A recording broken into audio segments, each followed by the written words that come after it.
작가의 오두막에 오신 것을 환영합니다.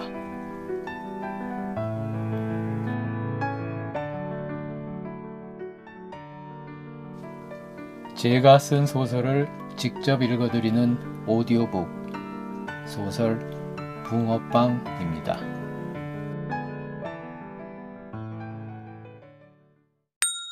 그가 사건에 휘말리다.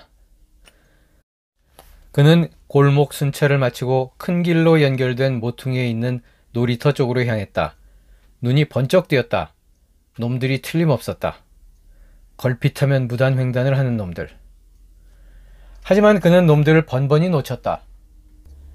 촬영까지는 성공했지만 불러세우려고 하면 재빠르게 달아나는 고등학생 녀석들.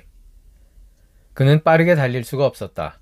조금이라도 속도를 내면 오른쪽 무릎과 고관절에 찌르는 것 같은 통증이 오기 때문에 총알같이 달아나는 녀석들을 매번 그냥 바라볼 뿐이었다. 지금 담배를 꼬나물고 침을 찍찍 뱉어가면서 가부키를 둘러싸고 킬킬거리는 저 녀석들이 바로 그 어린 도시 질서 파괴범들이라는 것을 그는 바로 알아봤다. 놀이터에서 늘 발견되는 수북한 꽁초 역시 저놈들이 버려놓은 것이 분명했다. 가부키는 그놈들에게 둘러싸인 채 뭐라고 아각거리며 소리를 지르고 있었다. 이제 여학생까지 괴롭히다니. 그는 지금이야말로 이 악당 놈들을 단단히 혼내줄 기회라고 생각했다. 그는 실수를 반복하지 않기 위해 놀이터로 이어지는 담장에 바짝 달라붙어서 최대한 몸을 감춘 채 그들 가까이 접근했다. 드디어 시소를 둘러싸고 서 있는 그놈들과의 거리가 2~3m 정도로 좁혀졌고 마침 그때 그들 중 한 놈이 가부키의 머리채를 쥐고 흔들고 있었다. 그는 얼른 튀어나가서 그놈의 손목을 잡아서 비틀며 소리를 질렀다. 뭐하는 짓이야? 손목을 비틀린 녀석은 악하고 비명을 지르며 옆으로 자빠졌고 나머지 악당들은 순간 깜짝 놀라 멈칫하면서 한 걸음씩 물러섰다. 그 틈에 가부키는 얼른 몸을 빼서 그의 뒤쪽으로 피했다. 그러나 역시 악당은 악당다웠다. 갑작스러운 그의 기습 공격에 당한 것이 억울하다는 듯 재빨리 전열을 정비한 악당들은 곧바로 반격을 개시했다. 아파, 손 놔, 씨발. 뭐야? 깜짝 놀랬잖아. 이 아저씨 뭔데 사람 치고 그래? 그냥 지나가라고. 뭔 상관이야. 빨리 그 손 안 놔? 진짜 재수없게 아저씨 이러면 재미없어? 매우 불량한 표정과 몸짓으로 한 놈당 최소한 한 문장 이상의 욕과 협박을 속사포처럼 익숙하게 쏟아내는 투로 보아 이 악당놈들은 떼거리로 몰려다니면서 애고 어른이고 할 것 없이 마구잡이로 피해를 주고 다니는 악질 상습범임에 틀림없다고 그는 직감했다. 그러나 그의 직감이 틀렸다는 것을 확인하기까지 몇 초도 걸리지 않았다. 으! 소리와 함께 그는 옆구리를 움켜쥐고 쓰러졌고 비틀고 있던 놈의 손을 놓쳤다. 악당 중 한 놈이 뒤에서 그를 기습해서 오른쪽 옆구리를 발로 걷어찼던 것이다. 이놈들은 그냥 악질이 아니라 지독한 악질이었던 것이다. 그는 숨이 막히고 눈앞이 캄캄해지면서 잠시 동안 꼼짝도 할 수가 없었다. 뒤이어 주먹과 발길질 세례가 퍼부어지는 것이 느껴졌다. 가부키가 짐승이 울부짖는 것과 비슷한 욕설을 지르면서 그들에게 덤벼드는 소리도 어렴풋하게 들려왔다.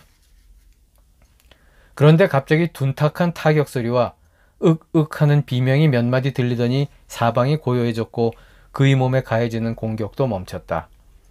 곧이어 누군가가 그를 감싸 안으며 부축해서 일으키려고 했다. 약간 익숙한 목소리가 들려왔다. 아저씨, 괜찮으세요? 그는 고개를 들어 악당들을 제압하고 자신을 구출한 정의의 사도가 누구인지 쳐다봤다. 고시원 청년이었다. 항상 얌전하고 매사에 조용하기만 하던 이 고시원 청년이 이렇게 강한 펀치와 킥을 보유하고 있으리라고는 전혀 생각 못했기에 그는 이 상황이 조금 놀라웠다. 간신히 숨을 고른 후 주위를 둘러보니 정의의 사도가 훈계를 해준 악당들이 배 혹은 얼굴을 감싸준 채 여기저기 뒹굴고 있었고 저만치 순찰차가 경광등을 번떡이며 다가오는 모습이 보였다. 지독한 악질 악당들의 배후에는 더욱 지독한 악질들이 있었는데 바로 악당들 중 한 명의 보호자로 불려온 어떤 엄마가 그 대표격이었다. 명품 옷과 가방으로 중무정한 그녀는 자신의 고급 외제 승용차로 지구대 순찰차 주차장 두 자리를 떡하니 점령하는 것으로 기선제압을 시도하더니 들어오자마자 다짜고짜 자기 자식을 때린 이 깡패 같은 놈들을 당장 감옥에 쳐넣으라고 고래고래 소리를 질렀다. 애 아빠가 어떤 사람인지 아느냐? 방금 경찰청 높은 사람에게 연락 넣었으니 곧 전화 올 거다. 등등의 경찰들이 아주 싫어하는 말들을 쉬지도 않고 속사포처럼 퍼부어댔다. 명품 아줌마의 기세등등함에 힘입은 다른 아줌마들도 가세해서 되지도 않는 으름장을 1인당 최소한 두세 마디씩 보탰다. 문제는 고시원에 거주 중인 정의 사도가 조금 단단히 훈계를 한 탓이었는지 겉으로 보기에는 악당들이 일방적으로 폭행을 당한 상황으로 보이는 것이었다. 그러나 진짜 큰 문제는 싸움의 와중에 가부키가 어디론가 사라져버린 사실이었다. 이제 우리 동네 지킴이와 정의의 사도는 애들이나 패는 나쁜 동네 아저씨들로 몰릴 수도 있는 처지가 되어버렸다. 경찰차가 오는 소리를 듣고는 사건 현장을 재빨리 탈출해서 뒷골목에 쪼그리고 앉아있던 가부키는 불안해서 견딜 수가 없었다.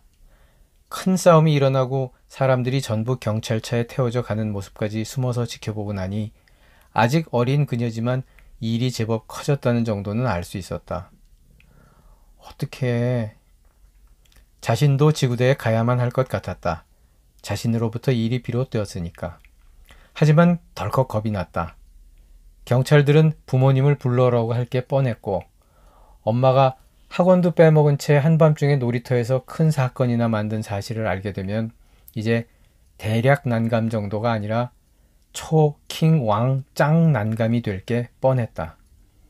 안 그래도 얼마 전에 담치기 하다가 걸려서 엄마가 학교에 불려갔는데 이제 경찰서까지 불려간다면 가부키는 상상도 하기 싫었다. 난 몰라. 집에 갈 거야. 붕어빵 아저씨는 잘못한 게 없으니까 곧 풀려나겠지 뭐. 가부키는 사태의 결말을 자기 좋은 쪽으로 상상하면서 스스로를 위안했다. 벌떡 일어서서 집 방향으로 걸음을 재촉했다. 아니야. 그래도... 가부키는 늘 자신에게 한 개씩 덤을 주던 붕어빵 아저씨의 얼굴이 떠올랐다. 왠지 미안해졌다. 걸음을 멈췄다. 흘러내린 머리카락을 쓸어 올리려는데 손이 볼을 스치는 순간 갑자기 따끔함이 느껴졌다. 거울을 꺼내 들여다보니 볼에 상처가 나 있었다. 아까 그 자식이 머리채를 잡아 흔들 때 손목시계에 긁혔던 것 같았다. 문득 담치기 하다 까졌던 손바닥과 무릎을 들여다보았다. 이제 다 나은 듯했다. 붕어빵 아저씨가 건네주던 소독약과 밴드가 생각났다. 가부키는 발길을 지구대 쪽으로 돌렸다. 가부키가 사라진 것을 안 영악한 악당들은 재빨리 서로 눈치껏 입을 맞춰서 붕어빵 아저씨와 고시원 청년을 호기심에 담배 한번 피워본 학생들을 무지막지하게 팬 깡패들로 몰아갔고 엄마들은 애들을 데리고 병원에 가서 당장 진단서를 끊어올 거라는 둥 난리를 피웠다. 양쪽의 진술이 완전히 엇갈리면서 결국 심하게 다친 것으로 보이는 악당들이 점점 유리해지는 모양새가 굳어지고 있었다. 그때였다. 지구대 문이 조용히 열리면서 무릎 튀어나온 추리닝 차림의 부스스한 사내가 슬그머니 들어왔다. 저기 제가 보여드릴 게 있어서 왔는데요. 아무 때나 헤헤 웃음으로 거의 모든 것을 설명하는 페이는 사건을 처리 중인 김 경장 앞으로 자신의 스마트폰을 내밀었다. 그 안에는 악당들이 놀이터에 혼자 앉아있는 가부키를 희롱하고 머리채를 잡아 흔드는 장면부터 시작해서 이를 제지하는 붕어빵 아저씨를 집단 구타하는 장면, 그리고 정의의 사도가 나타나서 악당들을 훈계하는 장면까지 사건의 전체가 다 담겨 있었다. 뭔가 억울한 상황에 빠진 것으로 추정되는 이 사람들을 도울 방법이 없을까 속으로 골머리를 앓고 있던 김 경장은 슬그머니 미소를 지었다. 고시원 청년은 편의점 일을 마치고 돌아오는 길에 페이는 먹을 것을 사러 편의점에 가다가 그 장면을 목격했다. 한 명은 싸움에 뛰어들었고 한 명은 그 상황을 기록했다. 요즘 뭘 찍는다더니만 페인이 제법 쓸만한 것을 찍었다고 그는 생각했다. 그러나 고맙다는 말은 하지 않았다. 헤헤거리고 있는 페인에게 그는 그저 무뚝뚝한 눈길을 한 번 던져주었을 뿐이었다. 곧이어 지구대 문이 다시 열리는 소리가 들렸다. 약간은 겁먹은 그리고 겸연쩍은 표정의 가부키가 그를 바라보고 서 있었다. 멀어서 잘 안 보이기는 했지만 가부키의 눈이 반짝이는 것으로 보아 눈물이 조금 고여 있는 것 같다고 그는 생각했다. 김경장에게 상황 설명을 마치고 난 가부키에게 그는 주머니에서 소독약 등을 꺼내어 건네주었다. 아무 말 없이 볼에 약을 바르는 신용을 하며 가부키는 또 한 번 그의 비상의약품을 축냈다. 그는 악당들을 용서해 주었다. 그가 용서하는 모습을 보더니 가부키도 그를 따라 그들을 용서해 주었다. 다시는 무단 횡단과 담배 꽁쳐버리기 그리고 여학생 희롱과 패싸움을 하지 않을 것을 전제로 했다. 그 영악한 악당들은 일단 네네 하면서 약속을 덥석덥석 잘도 했다. 별로 지킬 의사가 없어 보이기는 했지만. 물론 이번 기회에 그들의 인적사항이 확인되었으므로 그간의 무단 횡단에 대해서는 그의 전화기에 저장된 증거에 의거하여 소정의 벌금을 피할 수 없게 되었다. 악당들과 명품 아줌마 일행 그리고 고급 외제 승용차는 머쓱하게 지구대를 떠났지만 가부키는 여전히 남아있었다. 떠날 수가 없었다. 가부키가 자신은 보호자가 없는 고아라고 바득바득 우기는 통에 모두가 난감한 상황에 처하게 된 것이다. 심지어 학교도 다니지 않는다고 새빨간 거짓말까지 하고는 입을 굳게 다물어 버렸다. 학생은 보호자가 와야 우리가 보내줄 수가 있어. 그러지 말고 얼른 엄마나 아빠 전화번호 알려줘. 응? 나이 지긋한 박경사가 아빠처럼 달래고 여순경 언니가 다정하게 타일러도 심지어 지구대에서 제일 잘생긴 젊은 의경이 요즘 애들이 쓰는 유행어까지 구사해가며 미남계도 써보았지만 다 소용없었다. 다들 지쳐서 한숨만 푹푹 쉬고 있을 때 뒤쪽 벤치에 앉아 아무 말 없이 지켜보던 그가 낮은 목소리로 조용히 가부키에게 말했다. 네가 집에 가야 아저씨도 갈 거야. 가부키는 김경장에게 엄마 전화번호를 불러주었다. 도대체 뭘 어떻게 해야 하나. 가부키 엄마는 밤늦도록 연락도 없고 전화도 받지 않는 딸에 대한 걱정에 의자에 앉지도 못하고 내내 서서 왔다 갔다 서성거렸다. 초등학교 때까지는 말도 잘 듣고 착하기만 하던 예쁜 딸이 중학교에 들어가더니 심하게 사춘기를 앓기 시작했다. 얘기를 하지 않으니 도무지 속내를 알 수 없었다. 워낙 종잡을 수 없는 생각과 행동을 하는 나이인지라 때가 되면 나아지겠지 하고 기다리고 있었는데 나아지기는커녕 갈수록 태산이었다. 2학년이 되더니 소위 중2라는 명성에 걸맞게 학원은 당연히 밥 먹듯이 빠지고 담치기로 학교를 탈출하기까지 했다. 마침내 학교에 불려가서 고개를 조아리며 죄송합니다. 집에서 잘 타이르겠습니다. 이런 말을 수십 번 반복하고 집에 돌아오는 길은 법정에서 패배하고 돌아오는 길보다 훨씬 발걸음이 무거웠다.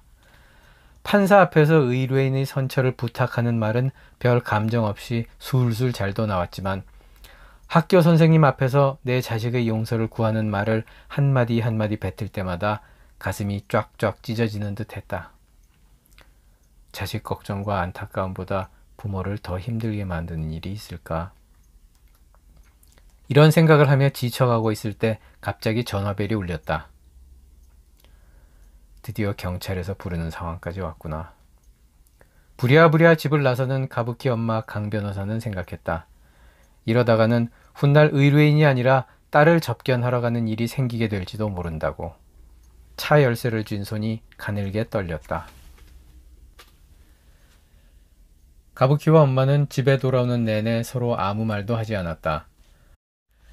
엄마로서는 가부키가 크게 사고를 낸 것이 아님을 확인했으니 그보다 더 다행한 일이 없었고 경찰서까지 들락거린 마당에 밤중에 학원 빼먹고 싸돌아다닌 것 정도의 약소한 일을 입에 올려봐야 잔소리밖에 되지 않을 테니 일단 지금은 아무 말도 하지 않는 것이 최선이라고 생각했다.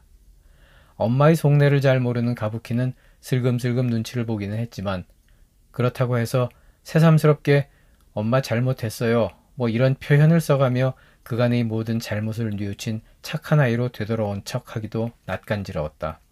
그래서 조용히 입을 다물고 있었다. 집에 도착해서도 두 사람은 아무 말 없이 각자의 방으로 들어가서 문을 닫았다. 그날 역시 가부키의 아빠는 늦게까지 귀가하지 않은 상태였다. 그도 집으로 돌아왔다. 아무도 맞아주는 이 없는 쓸쓸한 그의 반지하방에는 냉기만이 가득했다.